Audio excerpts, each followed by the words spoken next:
This is NDTV. And you're watching NDTV Prime. In association with Micromax. Nothing like anything.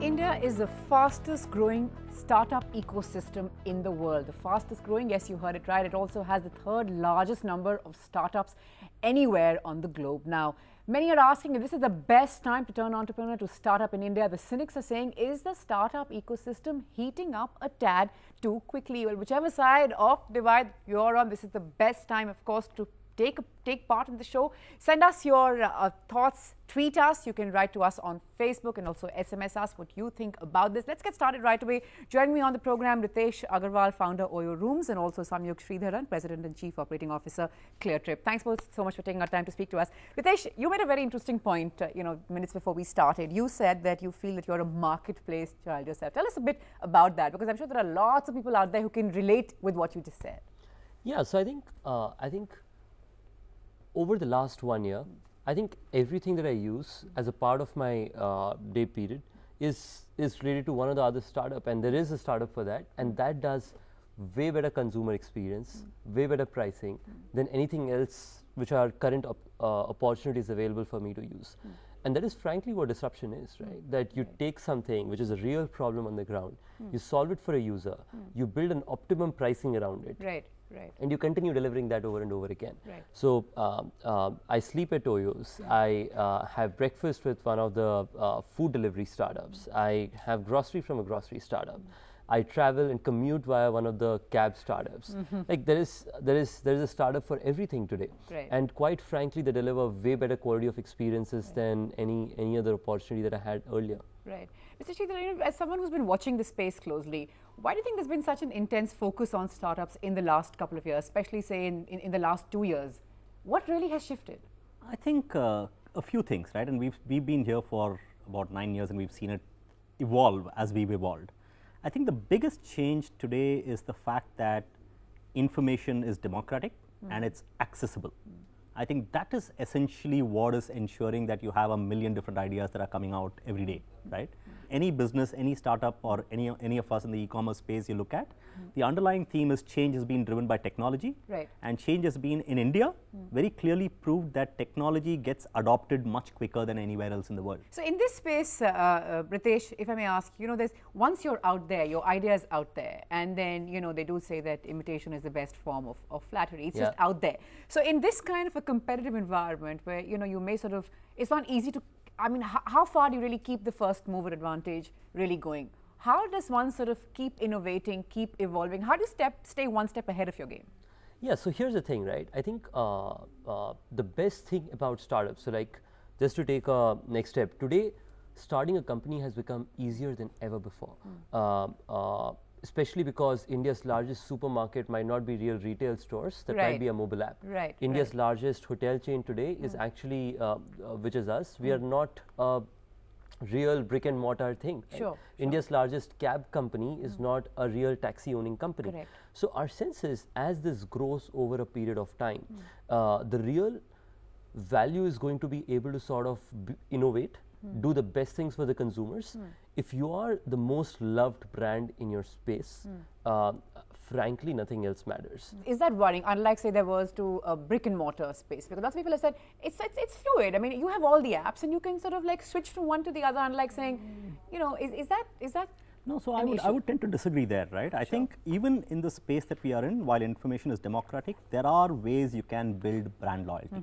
Yes, consumers will go and see what else is out there, but if you focus on solving his problem, and if you really deliver it in a no fuss, very simple, easy to use kind of an approach, I think consumers will come back to you again. Well, I'll just take a moment now to introduce Upasana Taku, founder of ZacPay and co-founder of MobiKwik. Thanks very much, Upasana. I know that traffic can be a bit of a nightmare, but You know, I was reading something that you said about women in a startup space and what your journey's been, and you described it, you know, which I think is sort of really nailing it. You said courage under fire. Yeah, has it been particularly tough, you think, because you're a woman? Not necessarily. I think that the world and India as we speak is flat, and I don't really feel a difference being a man versus a woman. India can be a big enabler. Obviously, there are security and infrastructure issues you have to deal with, but then every woman decides, you know, how she wants to cope with it. So you have to operate in the, you know, in the structure that you work and live in. So apart from, I mean, you're saying that being a woman, of course, not really a liability here, but what would you say then has been your biggest challenge on your startup journey so far? So I mean, there will be challenges at some point. So for example, I'm also a tech entrepreneur. I'm also an engineer by education, but there will be times when people might question that, especially engineers in my own team.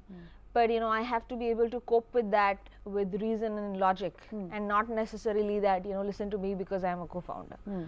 But I think that's healthy. I think that it's okay to be questioned by people in your organization, people in the ecosystem, and you have to be able to stand up on your own merit. Which is of course the case, you know, which will in most ideal situations at work. But Ritesh, if I could ask you and then Samyukth, what is your biggest challenge? What has it been? I mean, which is the one moment where you sort of torn your hair out and said that I don't know whether I can carry on? Has that happened? I would imagine. Actually not. Of course, there are challenges all over the place.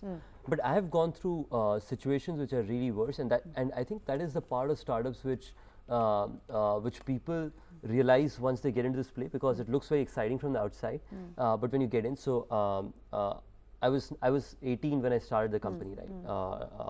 2.5 years back. A couple of months hence, I went broke. And I was in Delhi. I didn't have any friends, etc. My family is based out of Orissa. So I actually slept on stairs for 1.5 weeks before I found somebody who could help me with some savings. Because if I called my home, they just said, "Dude, come back." Come back. Yeah. And I could not do that. That's the stuff that legends are made of, right? Sorry? I mean, sleeping out under the skies, and when you write, I think like your opening autobiography, I can just see the first chapter and what it's going to play out. But like you never thought of giving up. Actually not, because you know, here's what I always kept thinking, right? You have this opportunity of solving something in this world for the first time, right? And then some of these things, I felt if it doesn't go where it, you know, I mean, where I aspire to build it to, I'd have actually learned a lot, and I was learning a lot during that period, and I continue to, right? Like at 21, building India's largest hotel brand. I think it's something that I had never imagined in the past, but I definitely knew that being a part of this would enable me to become a better person and create a massive impact, which is indirect employment for 50,000 people, direct employment for more than 1,000 people. I think that is something that I always aspired to build. And I felt if that did not happen, I'll learn a lot, and I could always go back and do the usual thing that people do. Right. Mr. Sridharan, do you think that there's a shift here? There are people who are not, I think the one thing that connects or is sort of similar to all startups usually have in common is the fact that they know they're taking a huge risk. They're still doing it, shying away or rejecting other more secure jobs, which is traditionally what we have preferred in India. So do you, is that one big shift, you think? Not so much in these days, right? I think maybe 10 years back, I think the environment was probably not conducive to taking those large risks. I think today, the kind of people that we meet, the people across this table, I think there is a very clear understanding of the risk reward, right? And there's a conscious choice that people made. Ritesh didn't stumble into it, right? It was a conscious choice that he made, exactly, right? Yeah. I think there are a few things that are coming together, right? I think we mentioned it some time back. I think the fact that technology today is a much bigger enabler than what it was 10 years back. Right. To my mind, if you were to ask me what is the biggest challenge that we face as an organization 9.5 years down the line, I think the biggest challenge is settling for status quo, right? And that is probably true of everything that you see in the startup ecosphere today, right? As businesses which were disruptors, if we believe that that gives us a free pass to Wonderland, Right. I'm not too sure we're going anywhere, right? Yeah. We have to constantly keep looking at where is the next disruption and how can I participate in the next disruption. Right. And for businesses like ours, which have been at the forefront of all of this, how can I, while building an organization that obviously has financial responsibility and all of that, how can I build innovation into everything that we do right. on a daily Upasana, basis? is that something that plays on your mind also? What next? I mean, we discussed this a little earlier when you still hadn't joined us, but is that something that plays on your mind also? How am I going to sort of stay ahead? What do I do next? What is the next big thing coming out of my stable? Yeah, so I think constant product innovation and building out the right features that people will adopt and use is definitely important. So what we were thinking 3 years ago when we were looking at acquiring 5 million users was clearly different when we were looking at acquiring 30 million users. And now when we are thinking about how are we going to get the next 100 million users, the new innovations that we have to do have to be completely different. For example, we were banking a lot on converting inactive banked users, for example, people who use their cards as ATM cards but never use it for shopping, online, offline, and getting them to become wallet users. Now we are thinking about cash users, and we are actually setting up services where we are enabling people to add cash into their MobiKwik wallet and then use it for all their digital shopping. So from that point of view, yes, you have to constantly be ahead of the curve, because whatever you do, your competitors will try to copy. Absolutely. And the only way to stay ahead is to, figure out those trends or things that will make a huge difference before everybody else. Right, to have some foresight really is I would imagine. Just very wanted important. to make one point, if I may. I actually disagree with what he was saying in terms of taking the risk and plunge. I think, so today I have a bunch of friends who are now starting their startups. And I see them going through the same challenges of hiring people that I went through when I was hiring the first 5 people or first 20 people. I think once an organization reaches some scale, has some PR, then it just perhaps going, become. In fact, just people hold start that thought, jumping because I in. need to take a quick break now. But that's something that we'll look at more closely after this quick break. So come right back.